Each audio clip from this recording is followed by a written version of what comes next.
This better work. So it's preparing.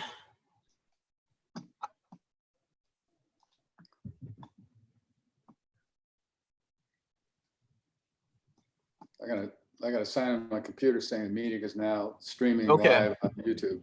I think we're live now. Okay. Sorry about that. I'm a print journalist, so we had some technical difficulties with Zoom.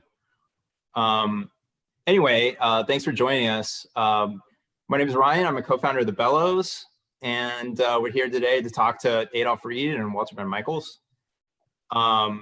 The plan is to have this conversation, and then you all are watching it right now, but we're also going to post a video later on the site.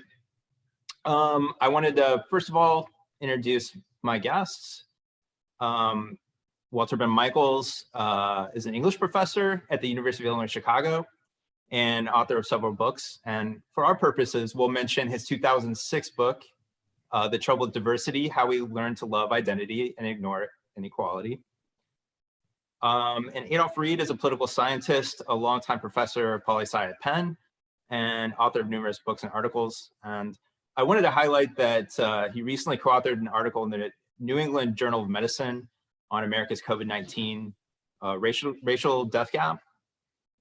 And recently, the site nonsite.org reprinted an essay he wrote about how racial disparity does not make sense of patterns of police violence. Anyway, thanks, Walter, and thanks, Adolph, for joining us today. Oh, sure. Happy to be here, Ryan. Thanks for having us. Yeah, very glad to be here. First off, I mean, the protests are everywhere. Everyone's talking about it. Just talk a little bit about what you're seeing and how you're responding to what you're seeing in the streets. Adolph, why don't you start? Oh, okay. Well, I guess one way to start would be to say that this is evidence that the masses everywhere are craving revolution. But of course it's not. I mean, so look, I mean, there's these protests are episodic, right? I mean, that's one thing to consider. Mass actions are appealing in the US at this point, in part because there's no central focus to them and they can be ventriloquized pretty easily, right? So what the people in the streets are demanding is X. It's certain that there's a connection between the persistence of police violence, right, and popular response, right? The George Floyd case in particular was a particularly gruesome one that drew people's attention. But I think more important than the fact that people are in the street is to think about what the consequences of their being in the streets are going to be. I mean, that's what's most likely to come out the other end of it. And maybe that's one thing we can talk about. Yeah, so I mean, I would say two things. The first thing I would say actually is that I just got a message from someone saying that no one can see us or hear us on YouTube. Really? Huh. So, oh, wow. That's so that's true. Wow. That, all right. So I don't know if that's true or not. I can yell upstairs. Because it says it's streaming, but let me check. And it's weird because it says I see 7 people watching now. Oh, okay. Now 9 watching. Let's see. Is it just not going to the right link? So you forgive me, I'm going to do something very, very low tech. I'm going to open my study door and yell upstairs to my wife, who is going to watch and see if she can see us. So baby, can you not see us? Can you not see us?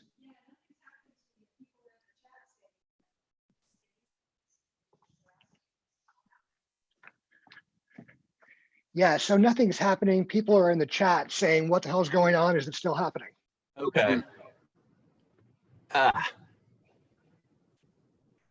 Well, what's funny is I can see Hey, so when I go. well, when you see people watching, those are probably the people who have it turned on, and those are the ones who are in the chat wondering why it's not going on. Check with your partner and see if he can see anything. Okay. But I'm going to ask Jennifer to say they're working on it. They're working on the technical difficulties in the chat. Yeah. Okay. Hey, babe, in the chat, could you post up and say they're having technical difficulties and they're working on it? Was that a yeah to me? Okay, I can see that when I go to the Bellows YouTube page, that I can see us live. And it says there's 18 people watching. Okay. But maybe it's different than the link. So maybe it's different on the YouTube link. I don't know. You know, it's being recorded. If it's, as long as it's recorded, we can keep on doing it.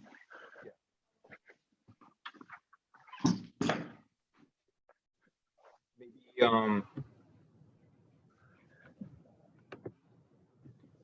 when you go to the YouTube channel, our Bellows YouTube channel, you're not seeing anything? Oh. All right. Well, there's 17 people watching us, and unfortunately. Hey, my other life, that's a pretty good turnout. Yeah, I've definitely had literary theory seminars a lot smaller. That was a good thing. Oh my God, yeah, like in those, like the rule of thumb. Okay, so people in the chat are just saying that, okay, they're directing people to where the link is.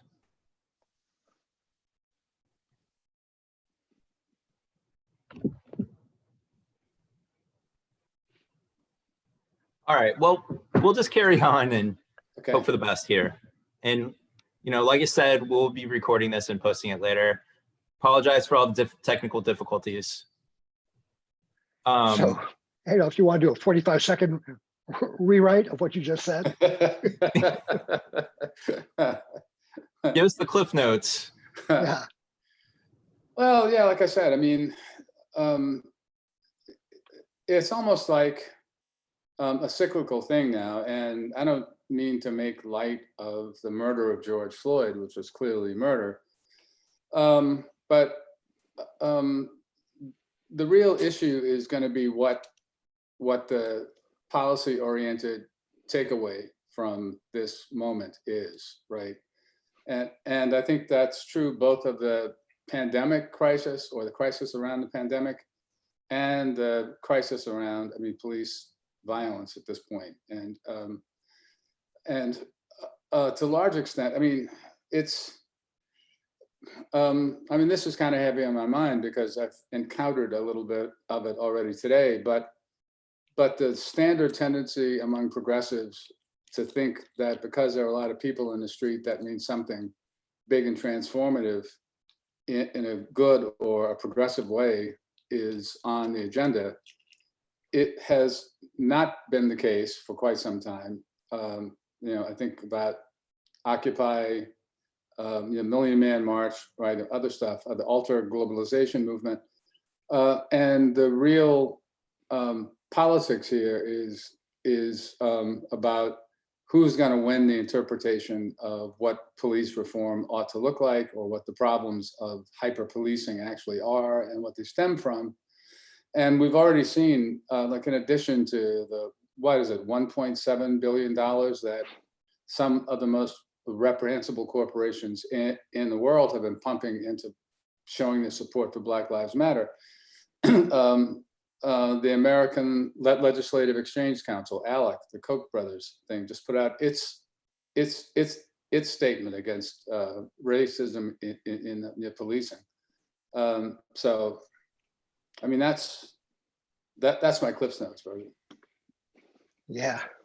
So, I mean, of course, I agree with all that, you know, and agree, first of all, with the idea, and this goes to the supposed class reductionist thing. I mean, nobody who saw, thank God we were able to see the murder of George Floyd, or what's happened, you know, what happened to Breonna Taylor, what happened to Ahmaud Arbery, all that stuff. It's all, you know, completely unacceptable and completely appalling. And it's completely understandable that people should be in the streets. And it's right that they should be in the streets. There's no objection to that. least I have no objection to it.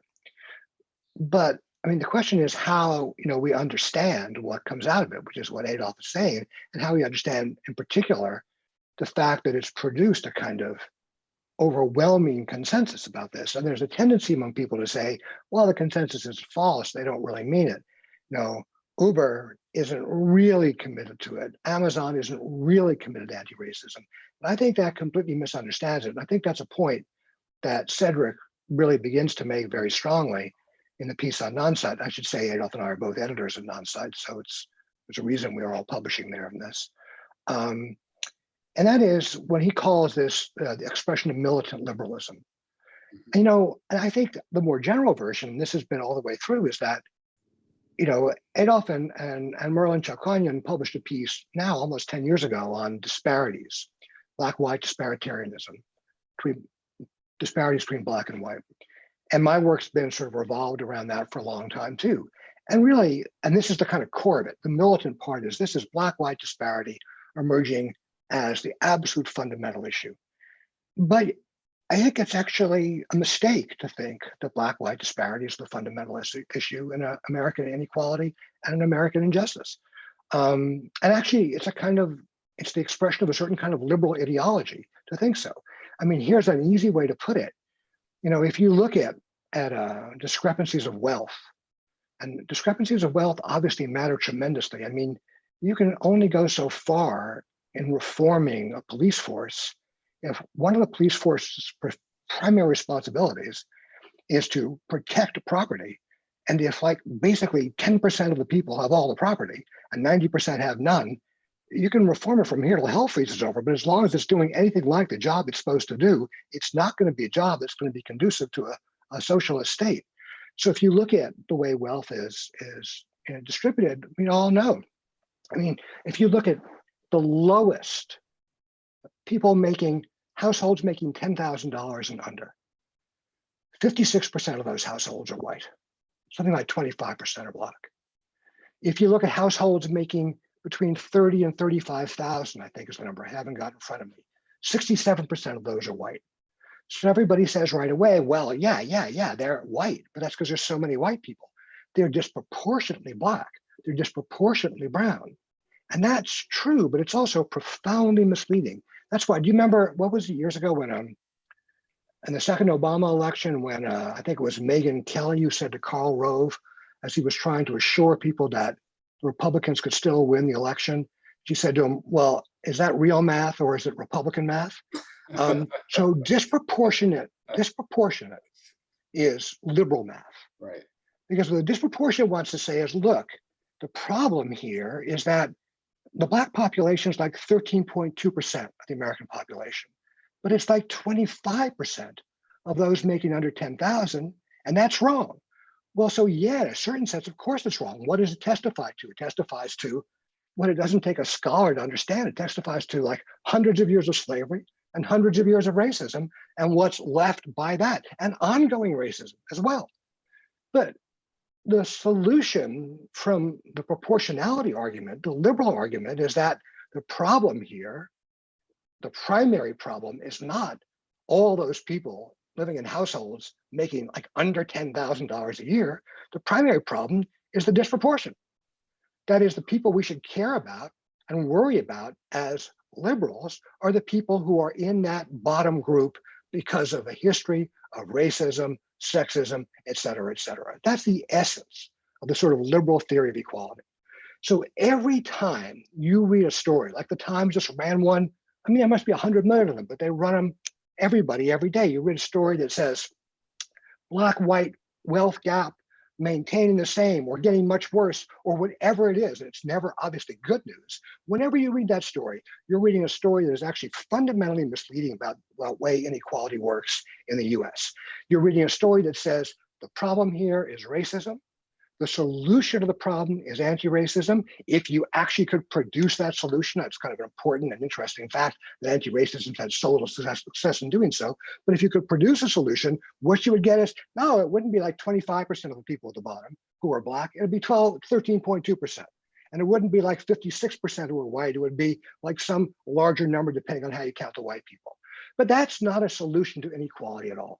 That's a solution which actually says, if you accept the political economy as it is, and then you start to rearrange the chairs, right, on the deck of a ship that now looks more and more like it is sinking, that counts as justice. So the truth is, and I think that, the last couple of weeks are only, just as Cedric Johnson said, a kind of militant version of this. But what it is a militant version of is what he also said, liberalism. It has almost nothing to do with a left politics. And that's why, ALEC, basically those guys never even pretended to be on the left. That's why ALEC is all for it. And they're sincerely all for it. And that's why Uber's all for it and Amazon's all for it, because it leaves the structure of wealth completely untouched. And it insists instead that it be redistributed in some degree, not by making the poor richer and the rich poorer, but by making sure that the correct number of Black people and brown people are in the top 10%, and the correct number of Black people and brown people are in the bottom 10%. And that is completely empty as a left politics. What do you say in response, though? Obviously there's been some successes with the protest. Do you think it's a good thing that, like in Minneapolis, the fact that they're rethinking the police department and you see Confederate statues being taken down? What do you say to that? Like, hasn't there been some successes?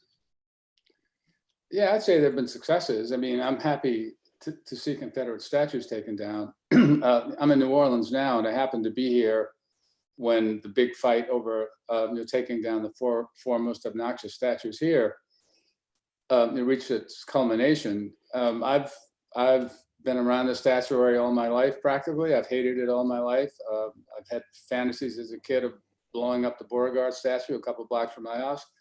But the other, so it's good, right?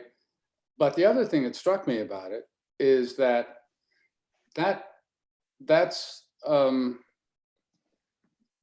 way that this project of removing Confederate symbols has proceeded is one that also kind of reinforces neoliberalism, because it's dependent on characterizing what prompted the emplacement of the symbols in the first place as white supremacy. And it kind of was, but it was also like a monument to an emerging and consolidating class order in the South at the end of the 19th century, right? People forget or don't know that none of this stuff went up during the Civil War, right? Or even immediately after the treasonous insurrection of 11 states, or the slaveholding elites of 11 states against the US government. It all went up between the mid 1880s and World War I, right? And those were precisely the years when the Southern elites were crafting and imposing white supremacy as a limit on not just politics among Black people, but on the possibility of like any kind of interracial, working class expression from below. And the narratives that have accompanied their removal, like in this city and elsewhere, are narratives that basically reinforce triumphant neoliberalism, right? That they're symbols of a bad old time when there was racial inequality and racial subordination. And we abhor that. And now we have like the same logic of inequality and subordination, but it's not racialized in the same way. So in that sense, as Walter has put it, and as my comrade and colleague, Willie Leggett, like in South Carolina, pointed out to me a number of years ago, anti-racism now is doing the same work for the same kind of work for the ruling class that racism did 100 years ago. Yeah, well, amen to that one. But I too, think obviously, if you're attached to the statues staying up, people say, well, we'll lose our history to take them down. That's completely empty. So let them come down. And the problem of them coming down, though, isn't even really, that it's just symbolic, although to some extent it is just symbolic, but we should care about the symbols. Nobody wants, nobody wants those horrifying symbols. And it's interesting. I don't know if it's true or not that the military appeared to be ready to jettison Fort Bragg's name as Fort Bragg until, you know, the guy, Trump, says, no, no, no, you can't do that. So between those two, you're on the side of the military. But I mean, I think in general, it's another problem. I think, again, it's kind of a problem about liberalism. That is the sense that we're fighting over the past here. Liberalism is like deeply historicist in the kind of current moment. And then, you know, far be it from me to be the one to start attacking reparations. That's totally usually Adolph's job. But I mean, it is kind of relevant here, just in the sense that, you know, the idea that we should be thinking about our current injustices by way of rectifying past injustices seems to me a deep mistake. And what I mean by that is this, is that, I mean, well, think of reparations. So if you're born poor and Black in the US today, again, the history, it's not hard to figure out the history. We know why people are Black people are disproportionately poor. We know all that stuff. It's the slavery, it's the racism. But so reparations for that. But I mean, supposing you're born poor and white, and you're born not because obviously your great grandparents were slaves, but like your grandfather was in a union and the union was busted. Or even maybe you were lucky and your dad was, and Reagan busted his union. And he lost all his money and he lost his house that way. And you're poor for that reason.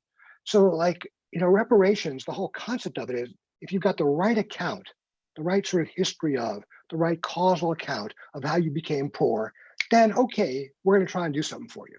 And if you don't have the right account, then it's your problem. Socialism has a great advantage. Socialism doesn't give a flying fuck what your causal account of how you became poor is, right? I mean, the point is to get rid of poverty. The point is eventually, right, to get rid of classes and class difference. The point is not to reward people who, under certain notions of property, ought to be indemnified for stuff they would have had if bad things hadn't been done to their ancestors. So you want to say, I mean, you know,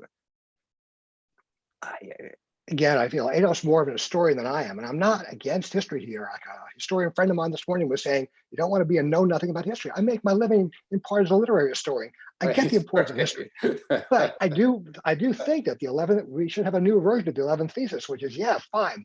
The bourgeois philosophers have tried to understand the world. The point is to change it. But I've been trying to get Adolph to accept this version without some success. There's going to be a version of that for historians, which is, yeah, the bourgeois historians have tried to understand history. The point, however, is to forget it.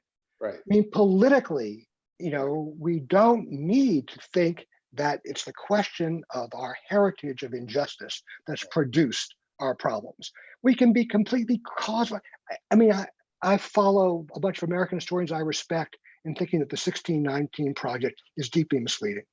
But I actually think in the end, it doesn't matter who's right and who's wrong for the purpose of our current politics. That is, if you're a socialist. If you're a socialist, however these things came to be about, we have an idea of what we ought to be doing to end them.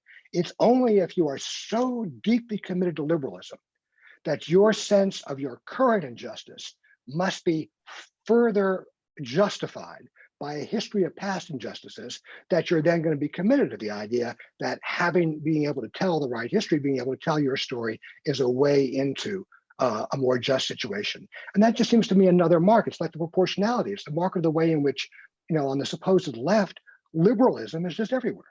It's all militant, to use Cedric's really, really useful phrase. It's all militant liberalism all the time. Yeah. Speaking of looking at the past, what do you think of some of the comparisons there's been of this moment and Occupy? And people are also comparing this to 1968 and a lot of the unrest going on then. What do you think of those comparisons? Well, you know, we can't remember Occupy, but we can remember 68 and just do like way back. Right, absolutely. We can remember shit that happened like half a century ago, way, way better. Right, Occupy is like, well, I'll just say one thing, and then I'll say 168 thing, and then I'll go to the other. And the 168 thing is useful to notice. I'm sure we'll come back to it. Is that 68 took place since they've started doing like Gini coefficient measures of inequality. 1968 is the most equal year in American history. They're measuring it. Every year since then, maybe there've been a few bumps back and forth, but it's a progress till 2018, which I think they have the most recent data. 2018 is the most unequal year, right, in American history. So what the main thing that has happened in those 50 years, from the standpoint of political economy, is that the income gaps and the wealth gaps have gotten way, way worse than they were. 50% of the American population actually has not just proportionally less money, actually less wealth than they had 20, 30 years ago. So if you start to think about the comparison, one of the things you're going to start to think about is, what does it mean to think about the problem of anti-discrimination, right? When exploitation has been running wild during this entire period. It doesn't mean that anti-discrimination isn't important. It obviously is important. You know, the position of Black people has not improved at all. It hasn't improved. There's the one article I've read about this, which Touré Reed talked about, I think, in a Jacobin thing, which people could find online, but you can get it. I think his name is John Manduka or Robert Manduka, I'm not sure. Manduka, but yeah, but the point of the article is that actually, if you just look at anti-discrimination stuff, African Americans would have improved by about 10% in the last 50 years. Nowhere near enough, not equal, but something. But actually, they're exactly where they were 50 years ago. Why? But and the math at this point becomes sort of obvious, because if you've got this large population which is falling way behind the people on top, and if that large population is, to do the liberal math, disproportionately Black, that large population would disproportionately fall behind. All the anti-discrimination stuff is done is sort of actually enable them to keep running even on an already behind pace. So everything from that standpoint has gotten worse, and anti-racism obviously cannot solve that problem. You know, most, if you look at like white wealth, basically most of the wealth in the country, almost all of it is white, and almost all the white wealth is held by the top 10%. The bottom 30% of white people have nothing. The bottom 50% of white people have like 2.5%. If you look at them, if you look at the bottom 30% of white people who have nothing, and you tell them the fundamental problem in this country is racial disparity, that Black people are way behind white people. If you look, and white supremacy is the core of that. If you look at those bottom 30% and you tell them the fundamental problem is, you know, white supremacy, if you're one of those guys, you got to be saying white supremacy has not worked out for you. You know, despite the promise of like what it was supposed to bring, it is totally not working. Well, if everything was so equal in 1968, what was everybody so angry about? No, I said it was the most equal it's been. I didn't say it was equal. It totally wasn't equal. Everything was bad then, but it just goes to show things can get lots worse. I've heard an interesting argument on Twitter that because these protests about racial issues are more widespread and have done more than Occupy, then income inequality must not be that big of a deal. If people don't come out, you know, in droves to be part of the Occupy protests. Well, my first response to that would be stay off Twitter, but I mean, that's his job, though.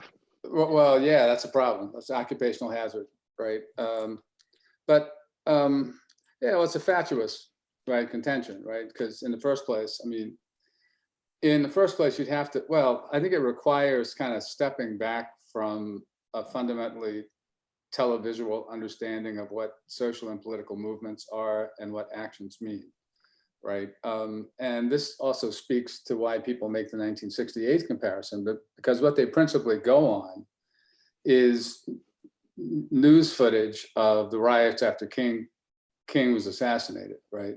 But the contexts are different, right? The same action obviously doesn't mean the same thing in different contexts. But part of the problem is that from the standpoint of activists, that's often the presumption that they operate with. I mean, this is like an anecdote, I guess, but I happened to be in Seattle for the WTO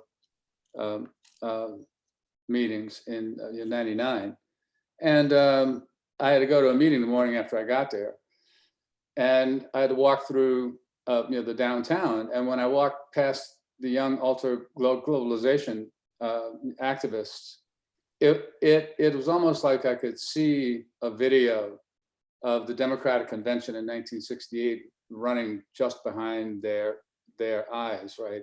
And I'm reminded of Marx's observation about the first time is tragedy, the second is farce.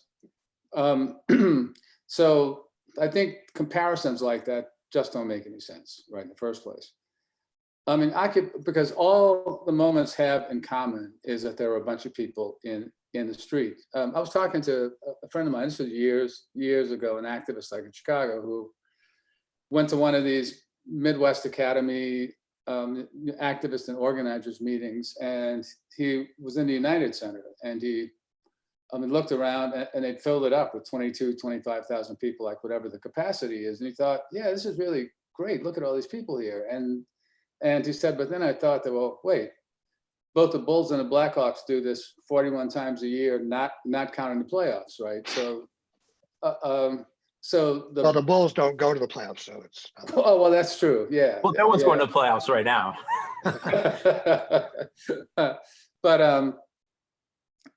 But again, like it goes back to the bodies in the street as a marker of something, right? Coachella puts a bunch of people in the fields or wherever the fuck they have it. Burning Man gets a lot of people in the desert or wherever the fuck they have that. But I think a part of the problem now that confronts us is that in the case both of Occupy, which was to some extent like an ad agency invention in the first place, or at least the logic of the ad agency, ad busters, right, to be literal.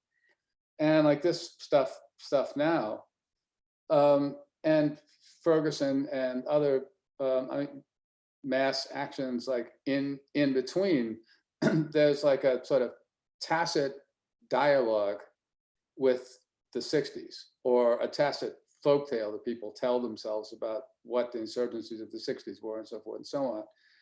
I think all of that is inappropriate, right? I mean, among other things, like in addition to Walter's point about 1968 being the least unequal year in American history, the welfare state was robust, right? The social movements and the organizations that embodied those social movements had much more political traction, right? I mean, I often kind of shock people when I point out that it's really possible to feel nostalgic for the presidency of Richard Nixon, because the stuff that the three of us and presumably most of the people who are watching are concerned about got more out of the Nixon, or the interest got more out of the Nixon presidency than we've gotten out of any of the three Democratic presidencies since then. And it's not because Nixon liked us, by no means did he like us, but it's because those movements and the governing consensus that they had helped to create, which was not the best thing in the world anyway, right? But the movements were stronger, and he had to come to terms with them in some ways. What we have now is the simulacra, or what my comrade Mark Dudzik calls a pageantry of protest, right? Where people try to enact the popular action and hope that sparks a movement, when the reality is we should be trying to come from the other way around. Yeah. So this should be, is there some game show, right, when you're allowed to make like one phone call to a friend? So I just got a bunch of emails right away telling me the correct answer to the 1968 question before, which was basically, like, it's a longer thing, but I should just mention it now. I mean, there's a way to understand 1968 really as a kind of powerful beginning of the unclassing, and wasn't really the beginning of American politics in this regard, which is that a lot of what came out of 1968 was right from the start. I mean, if you think about it, in the world that Adolph and I spent virtually all of our professional lives in, the academic world, it's the beginning of the new social classes. The new social movements, precisely in the sense that, well, we sort of solved the class problem, which we totally hadn't, but it looked better than it does now. And the problem now is feminism, the solution to the series of problems, anti-racism, et cetera. So of course, all those social movements, right, are really, really justified, but they all have something deeply in common as opposed to the class question, which is that they're all essentially non-conflictual. You know, I mean, the point of feminism is not that men and women are forever at war. That was kind of like Thurber cartoons in the 1940s, the war between the men and the women. The point of feminism is that men are not in any way superior to women, and that's what has to be honored, acknowledged, and enacted all the way through our society. The point of anti-racism is exactly the same. But you know, there is, I think, no kind of Marxist. You don't really even have to be a Marxist to think that the essence of class is conflict. I mean, that's what the essence of class is, what capital needs to get out of labor. There cannot be a moment where capital and labor sit down and say, hey, look, you know, it's just important that we actually treat each other as equals, because we're by definition not equals. That doesn't mean there wasn't, you know, a period in American history, the so-called, you know, compromise or whatever it is, in the 50s, 60s, and 60s, in which a kind of alliance between capital and labor went along with a certain kind of relative equality and a certain kind of prosperity. But I don't know what people felt about that then. I was a little bit too young to have coherent views, but in retrospect, it's obvious that's just like a moment in the struggle between capital and labor. So, I mean, that's always one of the problems with intersectionality. I mean, we can come back to this, it's slightly different, topic, but in that actually it's like so is that a drinking game? Every time I say intersectionality, you take a drink? I don't know what you got in there. I need harder stuff than a LaCroix. Yeah, okay, so but the point would be there is that, you know, if you can see the questions of race and gender are fundamentally questions of discrimination. The question of class is not a question of discrimination. And indeed, part of the liberal use of intersectionality is that it turns class into a question of discrimination. As if, look, what we need to do is recognize that being born Black in the society is a problem. Therefore, we need to produce technologies to overcome that. Being born a woman in the society is a problem. We need to produce technologies to overcome that. And being born poor is a problem. We need to produce technologies to overcome that. But that's equal opportunity. Right. And there are two problems with it. One is it totally hasn't worked. And equality of opportunity does not exist any more now than it did 50 years ago. And the second problem is that even if it did work, it would not undermine the fundamental class differences. It would just actually redistribute the people on a kind of supposedly meritocratic basis as to who went where. So that, you know, there's an important sense in which 68 played a kind of fundamental role in that. And from that standpoint, you know, was not only, I mean, it was in a way the beginning of what we have now. Yeah. I wanted to bring up, there was a really good article, and we talked about it a little bit prior to this, in New York Magazine today from Eric Levitz. It's a piece called "Defunding the Police is Not Nearly Enough." And there's this quote: "Although African Americans are far more likely to be incarcerated than whites, the disparity between the two populations' rates of imprisonment did not increase dramatically following Richard Nixon's election in 1968 and has been in decline since 1990. By contrast, class-based disparities and institutionalization exploded over the last, excuse me, half century." This is something, I mean, this reads a little bit like a longer form version of Philly DSA's statement that got pilloried, but you just don't see much of that class-based argument about this in the mainstream media. So, are you kidding? That's why we're doing this on the Bellows. No offense, guys, but yeah. Not only are you not the mainstream media, you're not even like in the mainstream, not mainstream media. Right. Yeah, I mean, let me say something about that too, because it gives me an occasion, like, to add a footnote, like to Walter's last comments about 1968. Which I'll start by saying this isn't really part of the footnote. I don't give a fuck. I still wouldn't vote for Hewitt Humphrey. But well, I didn't, so I'm good there. Yeah, yeah, no, I didn't either. I mean, it's like, yeah, I mean, like in 1964, I was 17 and was almost crying that I wasn't old enough to vote for Lyndon Johnson in the 1964 election. And in 1968, I was an all-night. I was at an all-night anti-election riot in downtown Chapel Hill and didn't vote for anybody. But a couple things. One of them is, and like this is, I mean, I basically agree with Walter's take on history, and especially how people try to use it. What I think is useful about an historicist perspective on the present as well as the past is that it can help us try to figure out how it is we got to this point where we're talking about the stuff we're talking about now. And I'll be more explicit about, more particular about that in a second. But I also, I guess, as a parenthetical, want to insert that in both Black activist politics, despite the imposition of the victory of Black power, which was always like bourgeois politics, and in the women's movement, like the 70s were a little bit like the 50s with respect to class struggle by other means, with respect to the tension between full employment and inflation as a principal focus of economic policy. And and across the 70s, I mean, there were lively debates within the women's movement, kind of weirder ones, I think. Well, they were just as weird among the women's movement too, like with expression to radical feminism, as it was then called.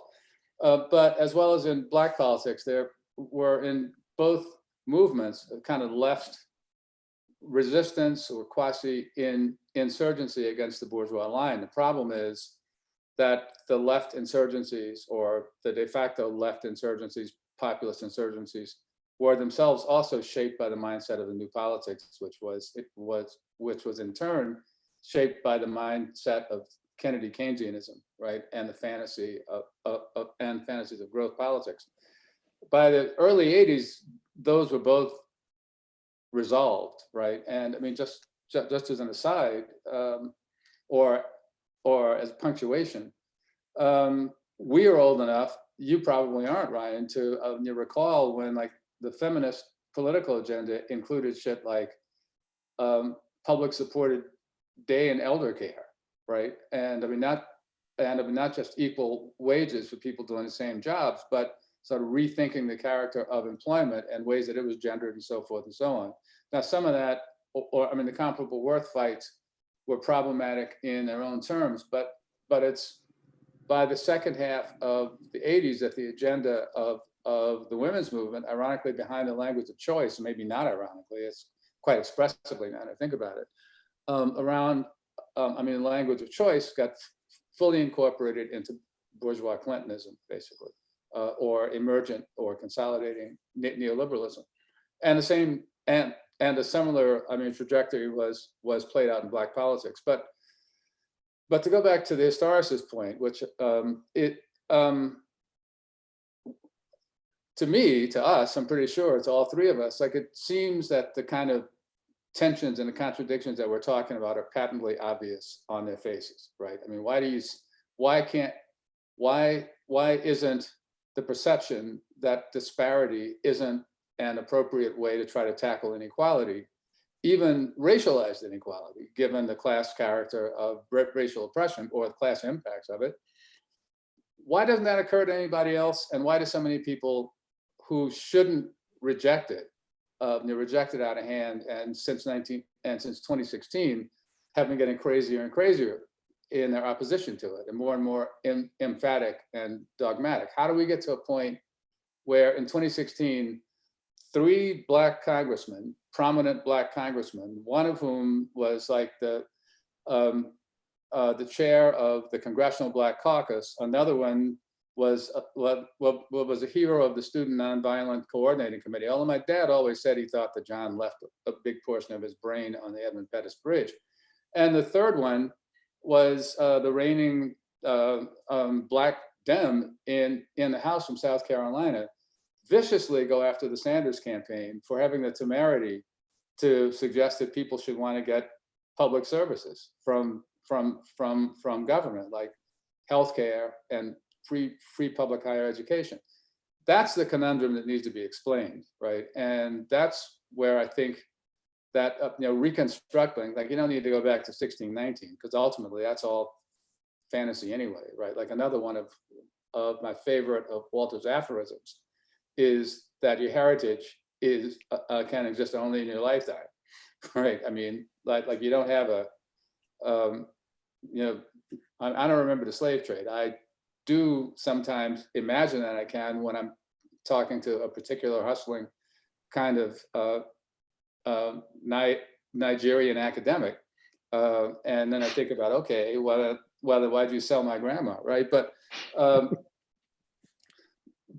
the pertinent, and the question of where to drop the needle in historical investigation, I think is ultimately driven, like I'm not wearing this 11th thesis, t-shirt and for nothing, that what ought to determine where you want to drop the needle should be influenced by what it is in contemporary life, like you're trying to explain, and what kinds of interpretations that you're trying to advance. And I think that sort of speaks to like this moment, and the Levitz article, right, in particular, because it's a smart article, and this is a way that we should have been discussing the question of hyper-policing from the beginning. So the issue to me, isn't parsing the merits of that article in particular, or like even the other good work on it. And I think we're going to have a symposium on policing out soon, right, in Onsite. But why it is that people whom we imagine ought to know better, right, are so resistant to an understanding of inequality that's rooted in political economy. Now, I can be coy and treat that like an open question. I think that I've found the answer a while ago. I think that we both have. And it's that this anti-racism is not an alternative to a class politics. And this is a message I would like to drum home, right, for especially like the young DSA types. It is a class politics. So if you want to pursue a class politics of redistribution, much less one you can call socialism, right? You got to understand, first of all, and I'll just go the extra mile and quote Mao on this, that you got to make a distinction between your friends and your enemies. And your enemies are, or your friends can't be people who are pursuing a class politics that's antagonistic to the class politics that you're trying to pursue. Yeah, so triple amen. I do think that is that kind of fundamental point we've been trying to make, and no doubt it. Is that the argument that got you in trouble with the New York DSA? Well, yeah, so yeah, well, yeah, and it should have if the relevant parts of the New York DSA were like paying attention to their own class interests. You think about it. This is, so for years, I always supported affirmative action. In a certain sense, still do support affirmative action. But increasingly, and what would it mean to be against it? It's not like if we had lily white overlords, that's like better than having like multiracial overlords. Right. But the whole idea of affirmative action has been this kind of racial representation, right? Which is that, if you get Black people who end up like teaching at Harvard, or better than teaching at Harvard, they end up running these various corporations like Kenneth Fraser, where they end up becoming chief counsel, this, whatever, that, okay, right. It's not great for all Black people, but, Black people who are like, out in west side of Chicago can look up and say, well, it makes me feel in some way better. It gives me a chance. That guy's there for me. But, no one in his right mind ever thought that worked for white people. No one's ever thought, well, Walter Van Michael has got a pretty cushy job as an English professor. Unfortunately, I don't have that, but at least I can go to bed at night feeling better because I know Walter is making a shitload of money working at UIC and living the life he wants to live. Right. And I don't see why, if we don't expect white people to believe that, we should expect Black people to believe it. Right. Part of the thing here is that that's what it means to have a class politics. In terms of one's class we belong to, people who are like in capital, as it were, we all these complicated relations to capital, you have to work that out. But let's just say, to make it crude and easy, rich people are not the allies, much less the comrades of poor people. They're the fucking class enemy. Right. So, a lot of the work that's done by identitarianism is just to take people who actually are your class enemy and turn them into your identitarian friend. I I thought Jeff Bezos was our friend because if you click on Amazon.com, it says Black Lives Matter. So. Totally. Well, you know, I mean, there's a perfect version of this. You know, people are worried about diversity at Amazon. So you don't need to worry about diversity at Amazon if you're looking at the fulfillment centers. The fulfillment centers are very, very diverse. They sure are. But it's really true that if you look at the upper levels of Amazon management, it's not so diverse. And it's, I think, really true that Amazon is probably committed after this to doing what they can to begin to diversify the upper levels of Amazon management. I mean, needless to say, that is a total class politics. That does no good for the vast majority of people. Above all, since we're talking about race in this moment, the vast majority of Black and brown people, does them no good whatsoever that 9 or 10 of them will become, or 900 or 1,000 of them will suddenly become, not suddenly, but work their way up through the ranks and become parts of the upper management at Amazon. It just means that they will have the same fucked relation to the Black working classes that the white managers have to the white working classes. So the utility, right, of the class perspective here is it just reminds you that a kind of why can't we all just get along capitalism is, you know, an utterly ideological fantasy. There is no such thing as a why can't we all just get along capitalism. That's the fantasy of race. That's why it's so striking when the guys, the Afro-Socialist statement that was put out said that class reductionists like Adolph make the mistake of thinking that there's no such thing as race. Well, first of all, that's not a mistake. There is no such thing as race. But second of all, that what it means for them to be committed to race, because what they're committed to really is, well, why can't we all just get along politics? Yeah. That is, if you can just work out the racial thing, then there's no fundamental problem here. Or just work out the gender thing. But the fundamental problem that's never going to go away, right? At least given what we're doing now, is capitalism. What do you think, Walter? I mean, you know, we've talked about how you wrote this book, you know, what's it been, 16 years ago? 14. 14, yeah. All 14? I can say is. Yeah, and you're making a lot of the same arguments you make in this book that was written, you know, a decade and a half ago. And what we've been seeing in the last couple of weeks is like an acceleration of this focus on diversity. And you know, it seems like a lot of I don't think we can just blame me. I mean, I'll take a certain responsibility for it. You know, I mean, the book isn't that great. You know, it's not that great. And truthfully, you know, the book was written. If you look at the original with 2006, I think, and then look at the 10th anniversary, 2016, there are some changes because the book was written originally with a real fantasy, which is that, okay, if you could just do a kind of equality of opportunity, that would be better than what we were then. And if you could sort of see, so the book really is a kind of liberal book, except for its new, you know, thing at the end, just because I was kind of optimistic. I thought, this is a political polemic. If you write a political polemic, what you want to do is actually appeal to a wider audience. You want to get people in on the basic things that we can sort of count on them all believing in. So if we can count everybody believing the equality of opportunity, you want to sort of begin to think about what are the structures in which we're doing that now and what's wrong with them. So the book's not exactly, so on the one hand, I was going to say the book's not a halfway house to socialism. Turns out the book's more like a halfway house to doubling down on neoliberalism. So that's my bad. That was my fault. If I'd known it was going to come out like that, I wouldn't have done it. But yeah, you know, I mean, it turns out that like 10 or 15 people sort of writing articles and writing books and occasionally appearing on YouTube, having different views, really are not effective in the course of like the entire neoliberal world. I mean, well, we do have one thing going for us, which is that things are getting worse and worse for poor people. Right.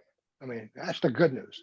The good news is that people and no amount of anti-racism is going to change that, you know, in any significant way. It seems like that there is this hyper focus right now. It seems like the media is especially focusing on what's going on in Silicon Valley and corporate America as far as, you know, diversity and also focusing on culture right now. I don't know if you're following the fact that the show Cops got canceled. Oh, yeah. It's okay. There is a God. What, 30 years? 33 years, yeah. Yeah. Okay. So, Well, all right, let me what you take said a at the beginning second. is right. the whole thing has had some good consequences right away. I totally acknowledge that. Right. Yeah. Of course, anyway, they want to focus on everything but like political economy. Right. They want to focus on culture. They want to focus on Silicon Valley. In what world is Silicon Valley ever going to be? I don't care who works for them. There is no world in which any of those companies is ever going to be good for poor people. Right. Right.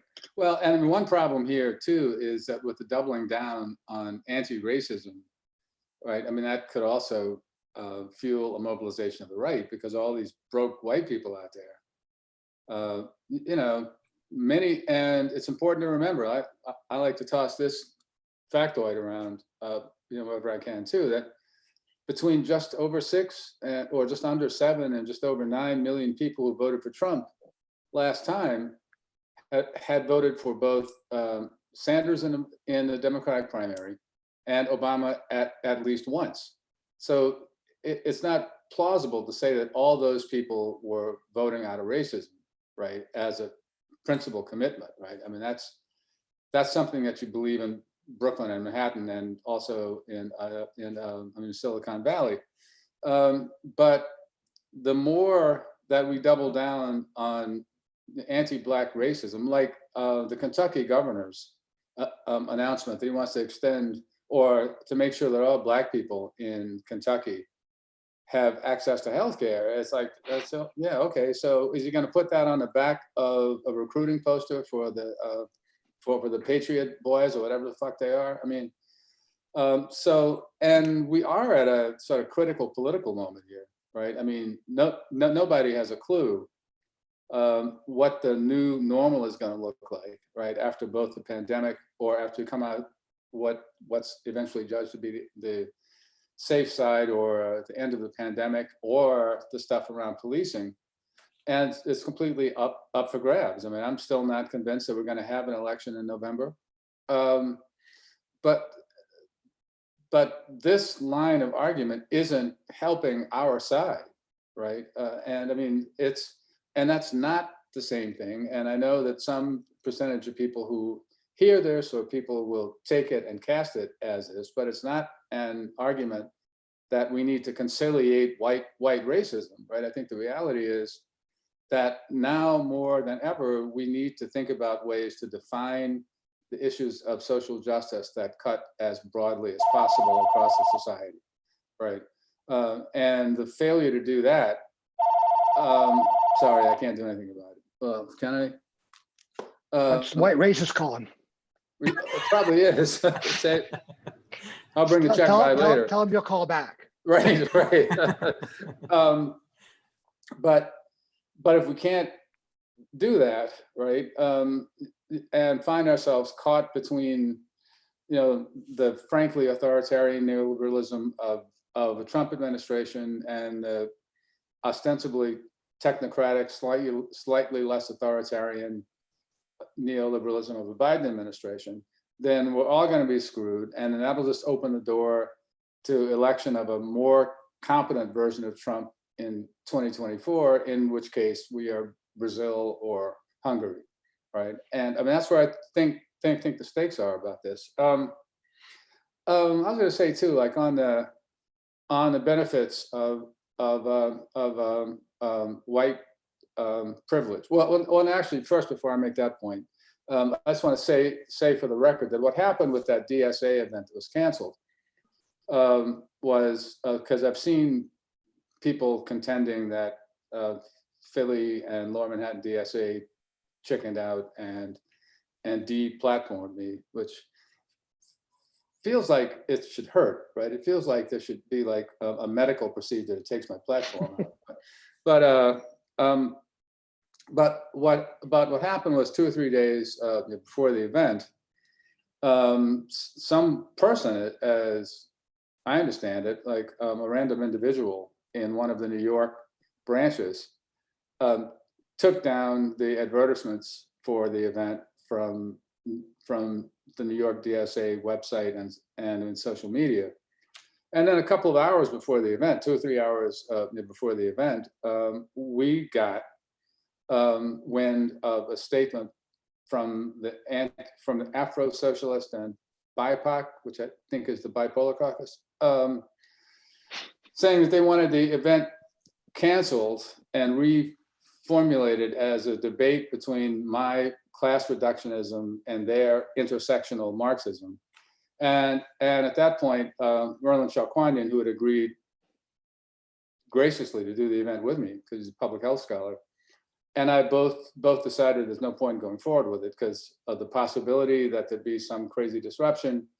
And even if there turned out not to be one, like the whole time that we were on, we'd be waiting for it. And it just seemed like a too stressful thing to do. So, and the Philly DSA people were quite understanding and respectful. So I mean, nobody canceled us, right? We just like didn't want to put up with the stupidity or the potential for, I mean, stupidity. But on the white privilege thing, my father often said when I was a kid, like in talking about what was then like the standard understanding that the imposition of white supremacy in the South or Jim Crow in the South was a product of the empowerment of the white working class through the populist movement, right? And so that was wrong, but at least it was wrong in a way that's better than now when there's no moment to explain because everything was anti-blackness going back to the old Divide Gorge when everybody was black, which is kind of interesting. But that's really.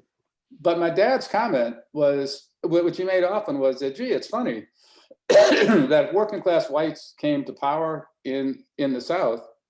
You'd think that they would have wanted something for themselves, and not just like the joy of keeping black people down, right? And of course, I mean, he's correct because that whole story was bogus. But one other anecdote that's a much more recent one that I think has some bearing on how we're thinking about all this too. Like in the late '90s, I was still living in Chicago. I went to Richmond to consult with a group of black politicians and civic leaders who were contemplating trying to push a change to the city charter that I won't go into the weeds about. But we had a luncheon in the middle of it, and there's a guy who was a retiree, like an engineer, who had worked his career at GE, black guy, who was hired out of Howard in the 50s. And Jack Welch came up, and he talked about his personal links to Jack Welch and what a good man Welch was. And this was just a couple months after Welch had announced, Welch was at that point, the head of GE, that Welch had announced just before the beginning of contract negotiations with the UE and the IUE that his ideal factory would be on a barge so he could move it wherever he wanted to in the world. And I mentioned that to this guy and said, that approach probably has done much more harm to black workers than the liberal inclination to reach out to Howard to recruit engineers in the 1950s had done to help black people. And the guy sighed and he put his glass down and said, well, you can't always think about the working brothers. And I thought, okay. So that's where we are. And that's where we've been roughly since September 18th, 1895.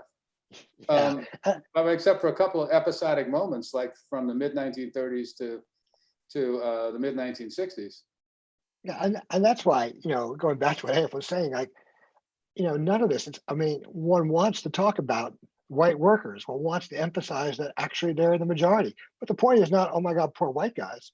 Right. The point is that, because after all, it's the only reason there aren't even more black workers being hurt by this is because they're only 13.2% of the population. Right. It's the working class that's being hurt. They're not so it's not, oh my God, the poor white guys anymore than, oh my God, the poor black guys. It's the working class. The class politics is indifferent. A version of this is that, so if you think about, it's a different topic to go off into education. I don't want to do that, but if you think about the degree to which people have emphasized the importance of education in our current economy, which I think is in many respects a mistake. One thing that makes it a mistake is if you actually look at the jobs in the US that are growing the largest, the biggest jobs there are, So like of the 5 top growing jobs, I think only one of them actually even requires a college degree.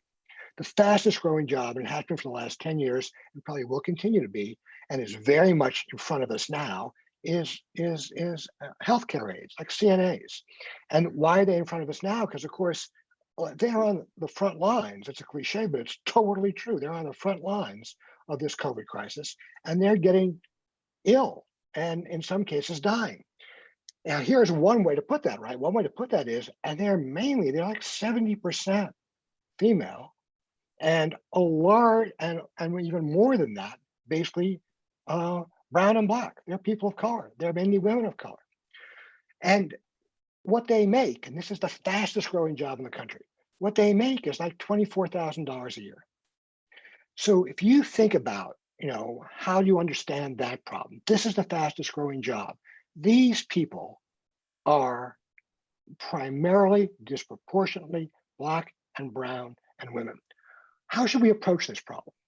So the kind of like, identitarian neoliberal anti-discrimination version is these women are unfairly forced into these bad jobs.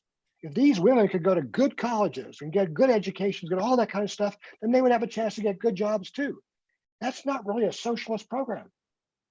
I mean, it's not, it would be in some respects gratifying with like a whole bunch of like, white male business majors ended up with these really bad jobs, but that gratification lasts for 2 seconds because then they're the working class. Yeah. The point is to change the jobs, not to change the skin color or the sex of the people who have the jobs. Unless you're actually thinking, no, what the issue is here is these people need to be organized. Their union needs to be stronger. There's a state that needs to make this happen. For example, by making these all public, but by funding them in the way that you could fund them if you began to expropriate private property. That's what you need to do to make these people's lives better. The idea that you make them better by complaining that people of color, women of color are overrepresented among them is, completely missing the point. Now, yeah, in a kind of ideal liberal world, that's what it would be. So you could look at them and you could say, well, you guys had a chance to get better jobs. You guys had a chance to be your supervisor. You guys had a chance to be your supervisor's supervisor, and you didn't make it. That's on you. That's so-called meritocracy, right? But that's not what we're interested in. No one is fighting for the working class, is fighting for meritocracy in that sense. We're not fighting for the chance to escape the bad jobs. What we're fighting for is to make the bad jobs, and they are essential jobs. And if anybody after the last 3 months doubts that they're essential jobs, those people truly are incorrigible. You take these people, these essential jobs, and we're fighting to make those jobs the kind of jobs they ought to be, a kind of job a person, when you got it, would be glad to have it. And glad both because you were doing some good and because you were getting paid a living wage and because you had health benefits, because you had everything that went with that. Right. So to me, that's the kind of core of, of a working class politics. Yeah, I actually wanted to talk about COVID some, and I know you just talked about it a little bit, but we drive on I-90 in Chicago, and there's a big billboard that says COVID doesn't see race or gender. But if you read or listen to the liberal media, it seems like it does. And I have a hard time finding any sort of class analysis when you talk about COVID victims. And I know, Adolph, you've written a little bit about this. So you want to talk about what you found? Well, yeah. I mean, one reason you don't find the class analysis is that the class data don't exist, right? So yeah. And that's huge, right? I mean, that's very huge. So there's a habituated way of trying to get at SES or the SES implications of COVID infection and the morbidity rates, but that runs through using race as a proxy for income, right? So that's a part of the problem. And I mean, the U.S.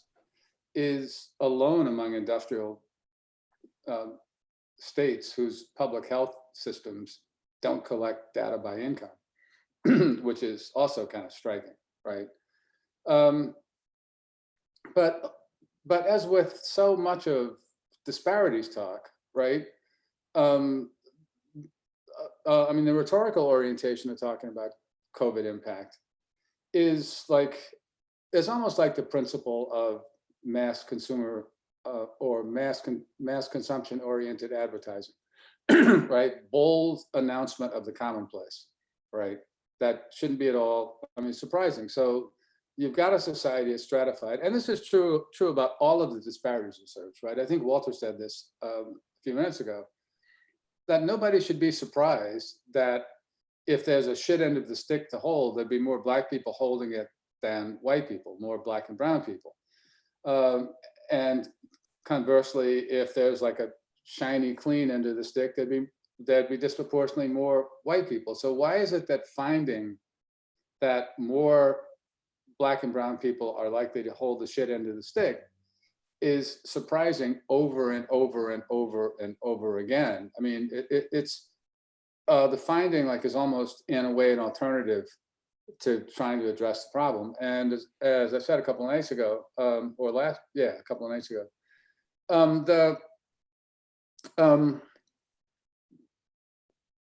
establishing the existence of a disparity does not give a causal account of what produces the disparate outcomes, right? In fact, it's an alternative to giving a causal account. And people in the public health world have been sort of scrambling, trying to find a lot of different reasons to explain it. And like I'm on a liberal inclined public health, listserv. And people are generally good about it, but they start out with the racial pieties, and then they sort of break down the discrete, because these are mainly public health practitioners and scholars and teachers. Then they're inclined like to break down the specifics of comorbidity and exposure that account for the disparities. But you want to say, well, is the problem the disparities or the actual conditions, right?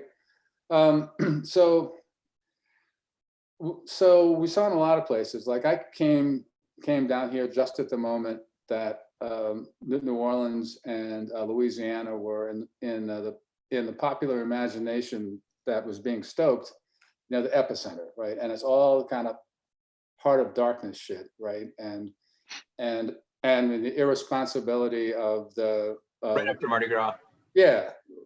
Of the laissez le bon temps roulé culture and all that, when a lot of local people pointed out that there's more congestion every day on the New York subway system than there is in Mardi Gras, even on Bourbon Street, right? But what had happened here was that there'd been a big spike in testing because of the Democratic government, right? Both at the local level and at the state level. And when there's a big spike in testing, there's going to be a big spike in positive results, right? But the initial, disparities, in fact, like in the first week or so, I think close to half of the deaths in the parish came from one upscale nursing home, right? And so a part of the story there was like the scandal, right, of the criminal operation of the nursing and elder care facilities. For the football fans out there, Tom Dempsey, who at one point for a long time held the record for the NFL's longest field goal, was one of the victims, right? In that nursing home. I think 63 yards. Yeah, that's right, 63 yards. That's right. But as results have come in from around the state, right? The racial disparities have declined, right? Which you'd also expect to happen over time, because you expect, I'm even taking like the POCs are the mine canaries line, that you would expect them to succumb early on and then for it to spread, not because of racial biology, which is another danger in this, and that's another problem with the focusing on the racial disparities, that it's easy to say, and in fact, a senator from this state did it, that Blacks are succumbing because of a difference in racial biology, but there's also the culturalist version, which, as Walter has argued and I've argued, is exactly the same thing as the biological version, but they've succumbed because of their bad habits, which appeals to a kind of yupoid, sensibility where you jog all day long and eat lettuce. So that's a part of the problem. But the more that we focus on the disparities, the less we are able to see the political economic factors that are at work here, right? And yeah, I mean, like if everybody died of COVID-19 at the same rates, I guess that'd be something, but that still doesn't address why the overall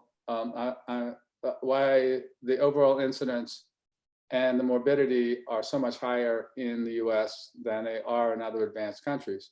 And that takes us back to the political economy of the healthcare system and of inequality much more broadly. I mean, I've been joking a lot that I haven't heard Joe Biden say anything about how much Americans love their employer-provided healthcare insurance because they don't fucking have it anymore, right? Because they lost it, right? Because they lost their jobs.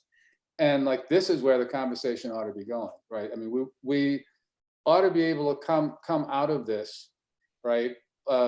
Building on the momentum that actually came out of the Sanders campaign, as a result of which Medicare for all was the big winner, like in almost every primary. The primaries where Bernie ran well, the primaries where he didn't run. But that's actually the first time we've said the word Bernie all of this. Oh yeah, huh? Gone are the days. But I mean, even in South Carolina, where Sanders got his clock clean, 51% of voters, like in the exit poll, said that they supported Medicare for all. During that same period, between the beginning of December and the end of February, we got 18,000 signatures from mainly Black South Carolinians on pledge cards saying that they didn't want to vote for anybody that didn't support didn't support Medicare for all. And these were largely people in Clyburne's congressional district. I mean, and this is true around the country.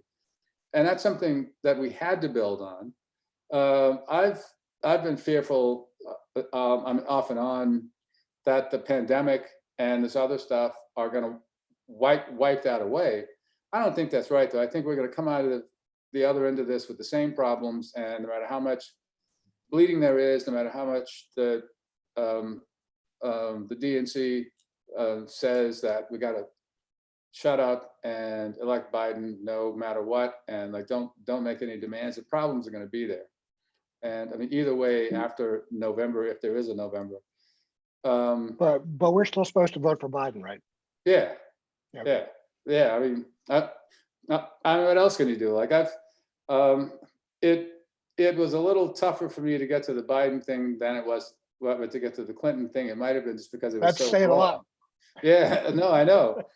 I mean, it might just be because it was raw. It might also be that Biden's such a shit candidate. I find it hard to imagine that Trump could give him an advantage. He's like, I mean, the lefty Drizel of this race, right? Like all Trump has to do is stay close to the last 2 minutes, and Biden will find some way to give it to him. But yeah, I mean, that's all we can do. But as I've also argued, people need to stop thinking about their votes like it's a chastity, right? I mean, you got to be promiscuous with it, right?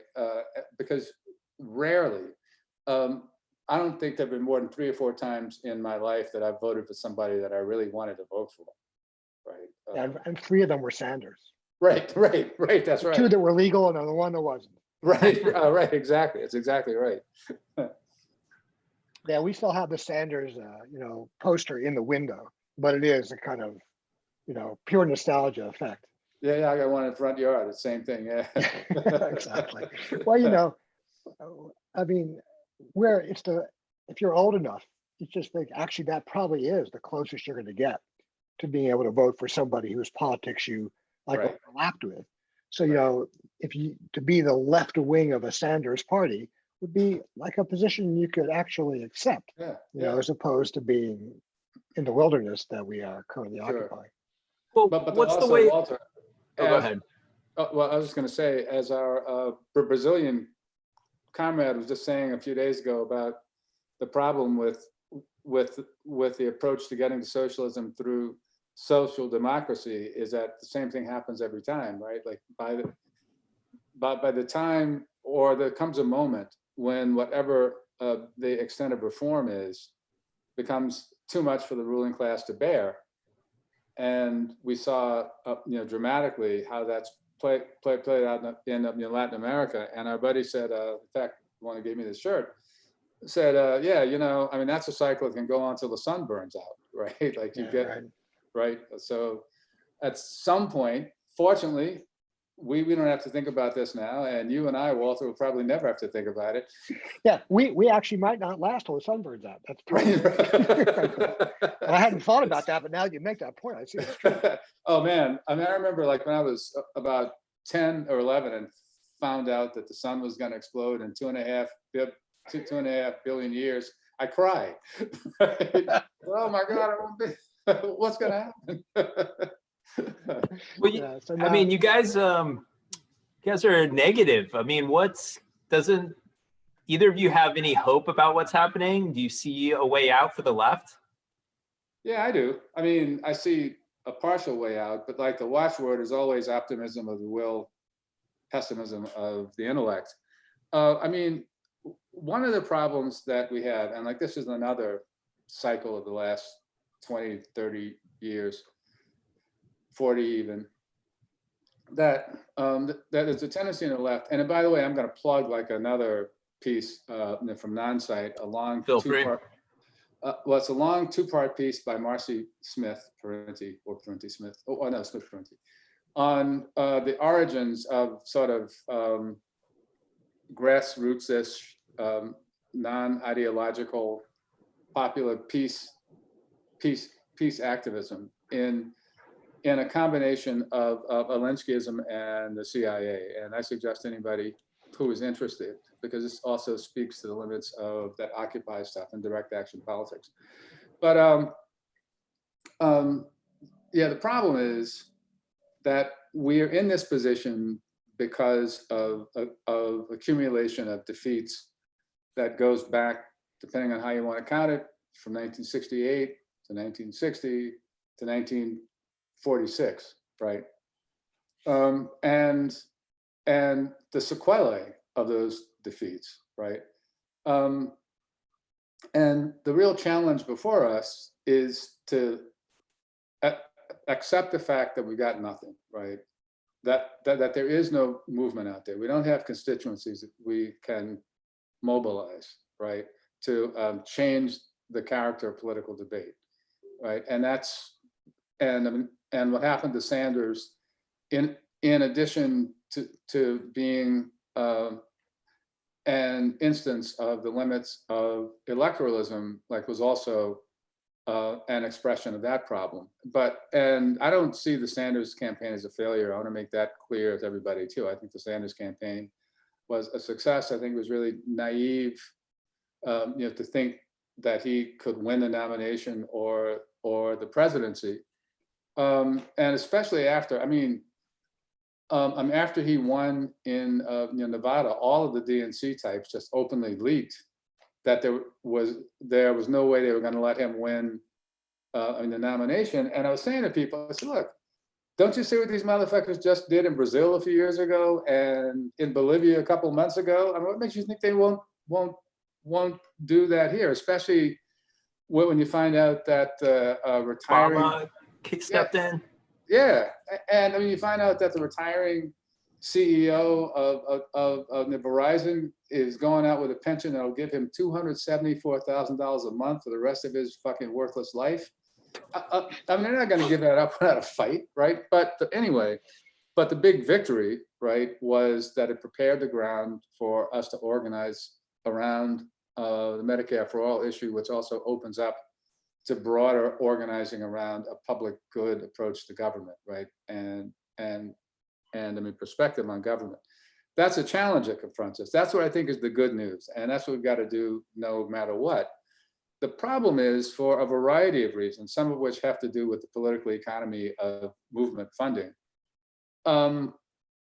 Most activist progressives, and some have to do with the ideological pathologies too, but most progressives assume or bristle against that as the road forward. And often enough, they will argue very earnestly and not unreasonably that the perils that face us at the moment are too great for us to try to do anything like that, or to take that slow pressure cooker approach to organizing, without acknowledging ever that we're in the position that we're in now, facing these perils because we hadn't done that work for almost half a century.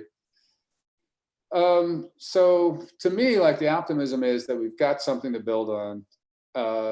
The big danger there is after November, I mean, either way, whether they come after us, you know, from a Trump administration or a what. But yeah, I mean, I think it makes sense to face up to the really perilous character of the moment. And that's not likely to be changed in a radical way by either Biden or by either a Biden administration or a Trump administration, while at the same time being clear that for marginal stuff, like even, you know, the NLRB, or I mean, the National Labor Relations Board, right? We'll be better able to insulate ourselves if Biden's making those appointments. They're probably not, I don't think he's going to put John L. Lewis right on the NLRB, but we're likely to get less, at a minimum, less bad appointments from Biden than from Trump, and stuff like that. I mean, other stuff like that that can stanch the bleeding a little bit, maybe give us a little breathing room, like to try to organize. But if we're not prepared to do that kind of deep organizing, and by the way, I think in intellectual work and ideological work like we're doing now, when you think about it from the longer term perspective of building a movement from scratch, is just about as important as the, you know, going out in the union halls and the communities, because we're also hunting for cadre and a potential cadre. And I mean, I'll say this too, that one of the most gratifying things about all the kind of, you know, public writing that I've done is like getting emails from people I don't know saying, who you thank me for either helping them condense as ideas vague thoughts that they had but hadn't been able you know, to put together, or having emboldened them to say out loud what they'd been thinking but were afraid to, I mean, because of, you know, left cancel culture or left orthodoxy, whatever. And part of the work, it's like the same work in both venues, right? It's like finding people with names and places who are committed enough to doing the political work that they can then take it out on the model of great books or the filler brush or, I mean, Amway, and sell it through their networks. And that's what I'm optimistic about. My inbox is a little different from Adolph's. The words "racist asshole" get featured more frequently. So, on that, if you're going from that evidence, I don't feel as optimistic. The one thing I would say, really, is just a footnote to everything Adolph said. So, I guess it was really almost about a year ago. So Adolph retired from Penn about a year ago. And a bunch of us met as kind of in lieu of a sort of standard retirement celebration. So people from all around the country, a lot of them Adolph's former students and friends and, you know, comrades in various ways met. And the Sanders campaign was underway then, but it hadn't yet had anywhere near the success it turned out to have when we were all sort of super optimistic. But it also didn't look like the collapse either. It was just sort of nebulous. We weren't quite clear. And we spent a couple of days, and mainly we just talked about, we weren't talking about the Sanders campaign. We were talking about the issues that mattered to us as a group and what ways we could find to sort of put them forward. And Medicare for All was obviously a very central one. Free higher ed was a central one. Various things harder to, because there's no proposal for it exactly, but decommodifying housing was a central one. Mm-hmm. And we all thought, and I thought it seemed reasonable, that we wanted to push these issues in the Sanders campaign, and to push the Sanders campaign, not because we thought, I don't think a single person in that room at that time thought that Sanders had a prayer in hell winning the nomination. Right. What we thought was that Sanders was the way to keep these issues alive, and to make them part of the debate. And I don't think that was false. I think that was a kind of good calculation. And I think to some extent it had that extent. I think the fact that he came, as it looked for a second or two, kind of closer to winning was, a distraction for us all. I mean, I vividly remember. I vividly That's remember true. that It really weekend thinking, was. holy Yeah. shit, this could Also- actually happen. It never Right. crossed my mind it could actually happen. Right.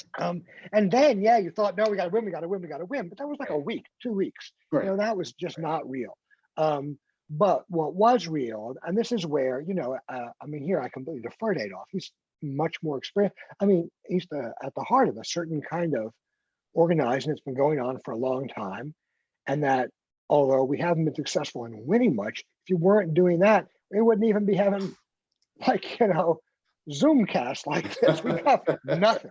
The screen would go blank in honor of Black Lives Matter, and then and then every world would come on and endorse what it was doing and give billions of dollars to whatever NGO/community organizing group could take the money and do whatever good it thought it was going to do. So there is something there, and there's a core there.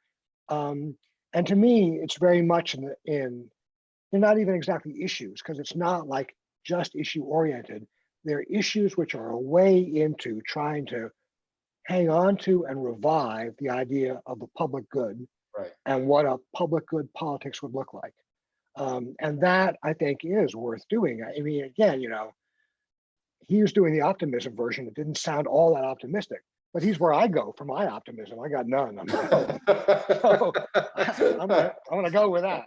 I mean, one thing I'm hopeful about is the fact that there are so many, the labor movement is small, but there actually is a lot of actions going on right now. And there's strikes at Amazon warehouses and so forth. And it's just something that's being overshadowed. Everyone's talking about, Gone with the Wind being canceled or whatever. Right. But, on the ground, there are a lot of strikes and people are organizing. Yeah, so Yeah. that's really true. I mean, Adolph and I sit down and watch Gone with the Wind once a year, right? I mean, that's really sort of like, That's no just old exaggeration times.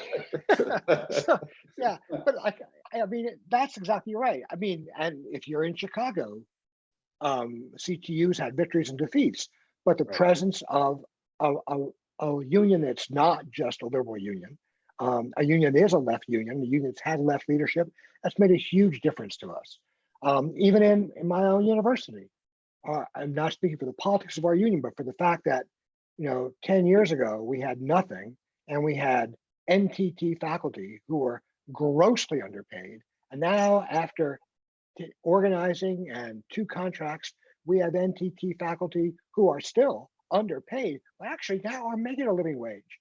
And it's not just for the NTT faculty, for everybody. That whole process of organizing ourselves and trying to assert a certain kind of political power in our very limited way has been extremely useful. For me, it was the exact opposite of like the 11 years I spent at Berkeley, when the idea of like politics was basically where you stood on apartheid. And since everybody was against apartheid in South Africa, it was like how loud. Well, except for Ben Sarich. Yeah, okay, yes, that's right. Well, I was in the English department. So yeah, it was already a kind of select group, a certain kind of asshole. So yeah, there's a way in which, no, I agree with you. I mean, Ryan, what you said is helpful and useful, that there is a way in which there have been working politics. I mean, the series of, in fact, wildcat strikes run by teachers all over the country, Right. whenever it was, 1.5 years, 2 years ago. So yeah, you always think there is this possibility. But the last few months have been a little slow. Progress toward the revolution. Well, have you seen the images from Seattle? There's a revolution going on in downtown Seattle, the autonomous zone. Oh, Yeah, really? exactly. It's, Yeah, I wouldn't doubt it. yeah, I got nothing. Yeah, no, me either. People can draw their own conclusions. If you don't know where you are in the autonomous zone, then I'm not going to be the one to help you get there. Yeah, I tell you, I'd like to make a couple more small plugs, though. I mean, one Definitely. is a great book. First half, at least, is great. Well, Is it's this all the good. Class Reductionist Book Club, by the way? Yeah, yeah, totally. But a book came out a few years ago by John David Arena called "Driven from New Orleans," and it culminates post Katrina, and it's a little polemical there, but and that's good too. But the first half to 2/3 of the book is actually an account, a pretty thick account of the co-emergence of the Black political class in empowerment in the city, and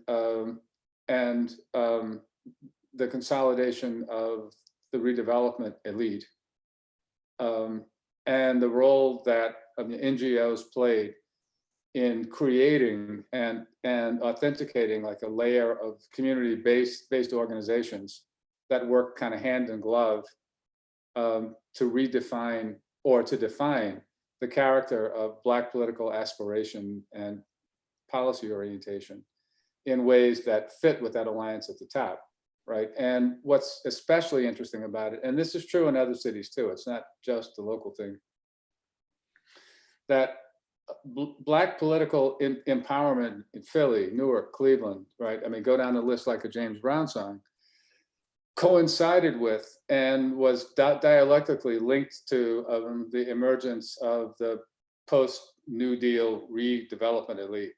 So they're inseparable, all right? So that's one. And the other plug is that I just want to say this, and like this is maybe especially tribalist, but if you look at the Sanders, political agenda, it's basically the political program of the Labor Party in the 1990s. And I'm kind of proud that that we had an influence in it, but like free higher ed came directly from us, but like a lot of that stuff too. And that suggests some kind of continuity. Is there a book that you'd recommend about the Labor Party? It's not a book. I mean, there are, Mark Dudzik did an interview with, I'm blocking on the guy's name, Derek Seidman, in New Labor Forum a few years ago, and I wrote a response for a companion piece. The best thing really is a piece that Dudzik and Catherine Isaac did that's still on the Labor Party website called, I think the title of it is something like Labor Party Time, ? Not now, right? That are good accounts of the history and the trajectory of what we did. And then also, Mark and I talk about it in the piece that we did in the Socialist Register in 2015 called Race Class Crisis, something like that. And Walter, but I can send you all those things if you want. Yeah, that sounds good. We could post it on our Twitter. And Walter, when are you going to do The Trouble with Diversity 2? I think everybody knows what the trouble with diversity is. Just like, I'm kind of out. Yeah, no, I don't. I've been writing about other stuff. So, yeah. You'd like to plug? I'm not going to do, no, actually, I think one of the, it's a retreat kind of thing, but one of the good things about the academic world is that you can write about action, theory of action, and questions of intentionality and action in photography. And it has a kind of relation to politics, but I don't imagine anybody's going to get their politics from looking at photographers I write about the way I write about them. And I really, I've done a book called The Beauty of a Social Problem, which is about, in effect, class in photography, about what I call a class aesthetic. But if there's one thing that's been really hammered home to me, something I always knew, but I've really felt it super strongly, is that I do think there are a bunch of important artists who do, in fact, have a class aesthetic. They don't have a class politics. But I also really realize that class aesthetic is not an acceptable substitution for class politics. It's like, it's better than nothing, but it's not something. So yeah, I plug Nonsite. For us, like, Nonsite's not the advantage of a journal like Nonsite, which basically is run with almost no money and a lot of volunteer labor, especially from people like Todd Cronin and Charles Palermo and Brian King, that we can publish political stuff and stuff about sort of theory of art, stuff about photography, stuff about 19th century French painting, and put it all together as a way of thinking about how these things relate to each other. But, a journal is not like a party. And Adolph and I were talking earlier before we started this about how we're really glad we have a journal, but we'd rather have a party that the journal could be, in effect, the expression of. Well, I don't know what you guys are doing later today, but we can start a party if you want. Zoom parties aren't that fun. Again, they're sort of like a class aesthetic. They're better than nothing. Right. But they're not actually a party. Maybe we should wrap up there. Sounds Thanks good. so much for coming on, guys. I really appreciate it. Oh yeah, hey man, thanks for having us. Yes, It's thanks been a very much. blast. And I'm sure, you guys are probably cancel proof at this point, but I'm Well, sure. I think there's two ways of being cancel proof. One is they can't cancel you, and the other is you were canceled a long time ago. Right, So right. I feel And like I think, and I think the answer to the question about those two options is yes. yeah, exactly. Yeah. Well, thanks again. Like I said, the video of this will be on the site, and hopefully we'll figure out the kinks with the YouTube for next time. But thanks for being patient. And again, thanks Walter, and thanks Adolph for coming on. Oh yeah, Ryan, thanks for having us, man. I mean, take care, Thanks very brother. much. All right, take care. Bye-bye. Bye.